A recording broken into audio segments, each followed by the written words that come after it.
What do you do if you've got a challenge? What do you do if you need to think critically? We've been taught a lot, haven't we, now that critical thinking is really important and our kids need to learn critical thinking. We need to think for ourselves. Well, I'm in my garden, which has required a lot of critical thinking because in the South Island of New Zealand, right here, windy, rainy, snowy, frosty, hot, cold, everything that you can think of to the extreme has been interesting to create a garden. So I've had to do some critical thinking. Everybody said to me, Rowie, you can't grow plants, you can't grow vegetables, you can't have a garden because it's just going to get blown away or burnt or snowed on. So I had to work it out for myself, which I did because I was taught as a very young girl, and I'm asking you this question, have you got a critical thinking brain? Do you aim to work it out for yourself or do you listen to what everybody else tells you? And I was told don't do that. If somebody tells you that it can't be done, don't believe it, work it out for yourself. If somebody gives you their opinion, there's always an opposing opinion. Doesn't matter how thin you slice it, there's always two sides to the story. And before you decide on one side of the story, and we're all meant to have an opinion and we're all meant to believe in something and be convicted by something, but before we get convicted, before we believe, should it be a good idea to hear, to listen to work out both sides of the story so we know for ourselves? I was taught don't listen to the news, Rowie. Now, that's now. When I was growing up, the news was at 6 o'clock at night, 30 minutes max. There was a man in a suit and he didn't give an opinion. He just said, today this happened. So you could work out for yourself politically, environmentally, emotionally, physically, doesn't matter what went on in the world, you could work out for yourself whether you thought that was a good thing or a bad thing.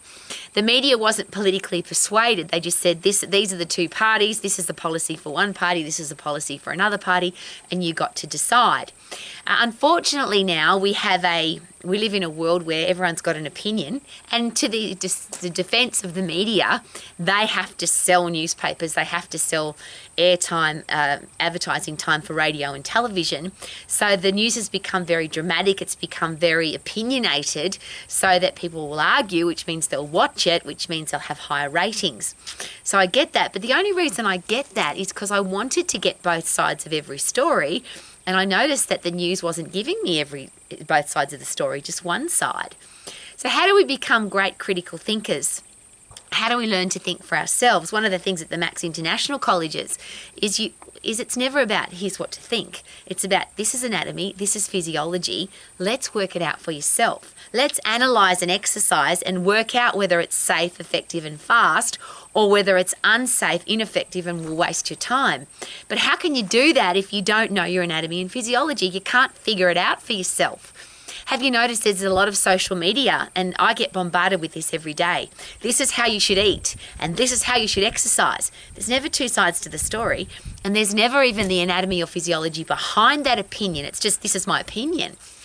Well, I always ask, why would I do that and how does it work? And I'm sure that you've been in the same situation as me where you've looked at an exercise and thought to yourself, nah, that doesn't make any sense. Why would I do that? It's not going to fit into my lifestyle. It even looks silly to do it. But the person on the social media clip is actually doing it. Have they worked out for themselves anatomy, physiology, why and how would I do that? Now, they can do whatever they want, I get that. But I don't want to get caught up in groupthink, and I don't want to get caught up in just listening to one side of the story, and I don't want to be the person that follows the crowd. How about you? And I'm very privileged because my father taught me that at a very young age, always ask why and how. But the challenge I've got for you as an exercise professional, because this happened to me and I'm embarrassed and it's ugly, but it's the truth. I was taught to ask lots of questions and I was brought up that way. I got suspended from school many times because I asked questions that teachers couldn't give me the answer to. They'd just send me to the office and suspend me. But when I came into the exercise profession at 15, so I was very young and very impressionable, because I was impressed by experience, a long list of degrees, big health clubs, people who'd been doing this for a really long time, I got impressed by people's impressiveness. I stopped asking questions, I just believed. And that's where you get yourself into trouble, have you noticed? So people would say, do this exercise, it's great, until I got injured and I had to figure out for myself, why did I get injured? Then if I went to a medical professional and they told me this is why you get injured or you should take this drug or do this intervention, I always asked why. What's in the drug? What are the side effects? Why would I do that? How does it work? I learned how to do that the hard way because I was injured or because I was sick or something bad happened. I don't want that to happen to you, and I certainly don't want it to happen to our kids. Wouldn't it be great if our kids learned from a very young age, and we talk about it, teach kids to be critical thinkers, teach kids to think for themselves, and yet we bombard them with information, this is what you should believe. I grew up with that. You have to believe this about religion, about God, about rules, about regulations. There was no why you should, it was just you have to. And that's why I got into trouble, because I would say, well, why? How does that work? How did that happen? And there was no answers for that. The answer I got was you have to have faith. Well, there's some things that maybe that's true, but as an adult human being, I just don't want to put my faith into the media or put my faith into the government or put my faith into politicians and political persuasions. I want to think for myself. How about you? So we get bombarded every day with this is going to happen to the world, this is happening to the environment, this is going to happen to the financial situation, this is what's going to happen to the health situation, bang, bang, bang, bang, bang, and we're told. Even on social media, though, have you noticed that there's always two sides to the story? There's always different opinions. That's why there's so much arguing on social media. The experts argue all the time. But how can you work it out for yourself? Because what usually happens is, well, I like that expert because they're good looking or they've got big muscles or they look nice or they sound like they're important because they use big words, so I'm going to believe them. So we go for that opinion without hearing the other side, or the other side, the person wasn't as good looking or didn't have as bigger muscles or didn't use as bigger words, so this person must be better than that one. Wouldn't it be a really good idea, though, to work it out for ourselves? And that's where anatomy and physiology comes in. The Romax, and the reason that I'm here every day, is healthy, fit and strong, career or business that you love, be financially free and have great relationships. Well, each one of those 4 areas of life have very opposing opinions by the experts. Health and fitness, very opposing, very controversial. Doesn't matter what topic you pick, there'll be somebody who disagrees. In business and career, it doesn't matter what you think is a great business or if you think it's going to work, there will be people who disagree. Financial planning and financial security and how to be wealthy, they're argued all the time. Now, that one's probably the most simple because a lot of those things are fairly set. People say this is how to become wealthy. But people still argue, should you do stocks and shares or should you do real estate or should you invest in Bitcoin or should you invest in your own business? Relationships, very complicated because other people are involved. But the beautiful thing about relationships and critical thinking is I can't control what other people think, but I have full control over what I think. So I get to choose how I react or respond to other people. How can we do any of those things if we're not learning about each one of those areas and learn both sides of the story? So should I be a carnivore or should I be a vegan vegetarian? How would I know if I don't know my anatomy and physiology? It's not just the expert, because plenty of experts on either side. Should I eat once a day or should I eat 3 times a day or 5 times a day? Lots of argument, lots of different opinions, but how would I know how to work it out for myself if I haven't learnt my anatomy and physiology? The best exercise for legs are leg extensions, leg curls, leg press, squats, lunges, deadlifts. Which one? How would I know if I haven't worked it out for myself? And just because somebody's got gorgeous legs and they do leg extensions doesn't necessarily mean that exercise is safe or it's effective or it's fast or it's the best exercise. It's just their opinion. Now, that opinion might be right, but how do I know that if I don't know my anatomy and physiology? The human body as a complete package, you and I have the same anatomy and physiology.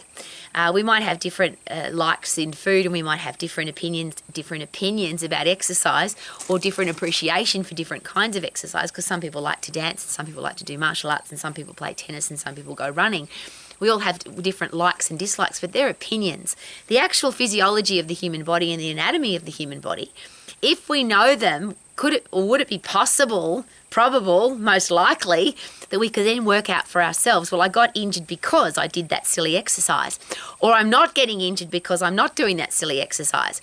I'm healthy, fit and strong because this is how the human body works, and now I understand how the human body works. I now know why I don't get sick in the winter or I don't get a knee injury because I don't do that silly exercise. That's called critical thinking. Now, one of the really interesting things I've taken note of, and if you're a parent or a teacher, something to consider. One of the things I loved about school, and there wasn't much, because I asked questions and couldn't get the right answers. One of the things I loved about school was debating. And at my school, you were in the in crowd if you were good at debating. Now, you had to be good at sport and you had to be smart and you had to be good looking. They were the things that were the social norm. If you didn't have those things going, you were in the out crowd. But one of the things you had to be really good at was the people on the debating team were socially accepted, because you had to, the thing about debating is you have to be smart, and I'll use it, you have to be a critical thinker. So what I loved about debating was there's one topic, one group argues for the for and one group argues for the against. But you don't get to pick which side you go on. There's 6 people, 3 people choose the for and 3 people get the against, or get the for and get the against. Now, I often had to debate against something that I didn't believe in, but it forced me to critically think, because I had this opinion about this particular topic, but I had to go and study and research and analyse the other side of the story.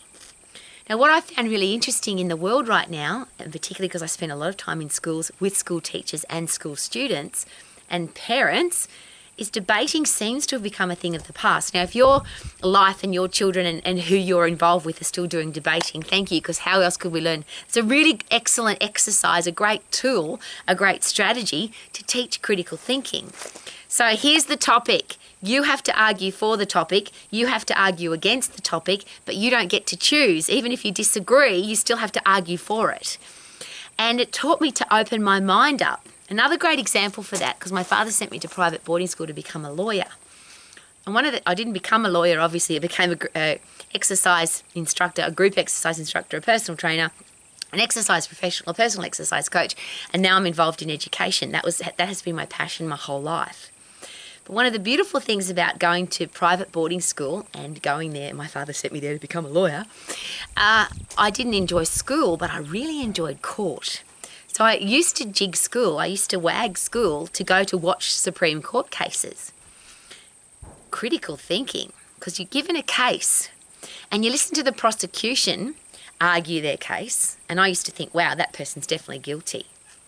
But then you'd hear the defence argue their case, put forward their case, and you go, oh, maybe they're not guilty. Because you had to hear both sides of the story.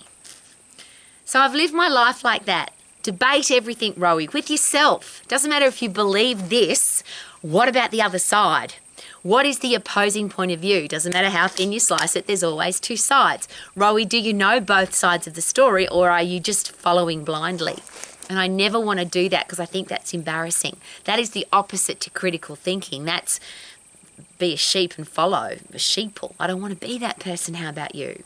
So it doesn't matter what I'm told, and even if it makes sense or it comes from an expert or there's a scientific research study to prove it, which is as an exercise professional, that's become the most interesting. Scientific study doesn't mean anything, because you can handpick a scientific study. Even if you do a literature review, they still tend to pick, these 30 studies show. But there's another 30 studies that show something else, but they left those out. They didn't tell you that they left those out. You have to go and find that out for yourself if you want both sides of the story. And just as an interesting side note, research and analysing and study isn't Googling and YouTubing and Instagramming. A lot of people say to me, I've done my research and this is a great exercise. Really? How do you know that? I Googled it. Every time you Google something, have you ever thought that, who put that on Google and is it really true? Is there 2 sides to that story? It doesn't matter which topic you look at. When you look at both sides, whether it is on Google or not, there is always 2 sides to the story. It doesn't matter how thinly you slice it, I'll say it again. Please look for both sides of the story. Just so you don't look stupid. And I'm sharing that because so many times in my life I have believed somebody else. I've become the regurgitator, the vomiter of somebody else's opinion. I'm the expert in somebody else's opinion. How embarrassing. I'm allowed to have my opinion, you're allowed to have your opinion, but wouldn't it be great if our opinion came from knowing both sides, studying both sides, researching both sides, and then making a decision, rather than this person said this, so I'm going to believe it, or I heard this on social media, so it must be true, or I Googled it, so I've done my research, it must be true. So this is my begging position. Is it possible that there are 2 sides to every eating plan, 2 sides to every exercise plan, 2 sides to every financial plan, 2 sides to parenting, 2 sides to being financially free? Doesn't matter what you look at, there's always differing opinions. And if we want to be critical thinkers, would it be a really good idea to learn both sides of the story? Even if you absolutely believe your side, how about find out what's going on the other side? The religious people taught me this. I was brought up in an environment where this is the only religion. And then I was introduced to this, well, thousands, if not millions of different religions, and they all believe that they're right. How can that be right? So I started asking questions. Tell me about you. Tell me about that. Why do you do that? Why do you believe that? How does that work? Rather than this religion is right and the rest are wrong, I wanted to learn why the rest were wrong rather than just being told they were wrong. And it's interesting because I don't know about what you might have found, but I found beautiful people everywhere and I found horrible, ugly, disrespectful people everywhere. I found the truth, and what is the truth?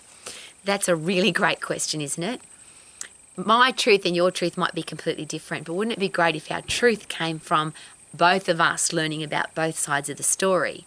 And then I'm going to respect you for your opinion and you respect me for my opinion because we've learnt to do that. We've learnt that respectful, kind people respect other people's opinion. And how would we know that if we haven't learned, researched, studied and analysed? May we never accept what somebody says as the truth. May we always look at both sides of the story. Because is it possible that there's always two sides? And I'm just going to go enjoy my garden because I'm a critical thinker and I've created a garden even though it's boiling hot here and freezing cold here and snows here and windy and frosty. And it's just awesome that when somebody tells you you can't, you don't have to believe them, you still can. The great question is this: how can I have a great garden? Super-duper-doo, how are you? I hope you are amazing because you've decided to be, because you've listened to both sides of the story. Woohoo!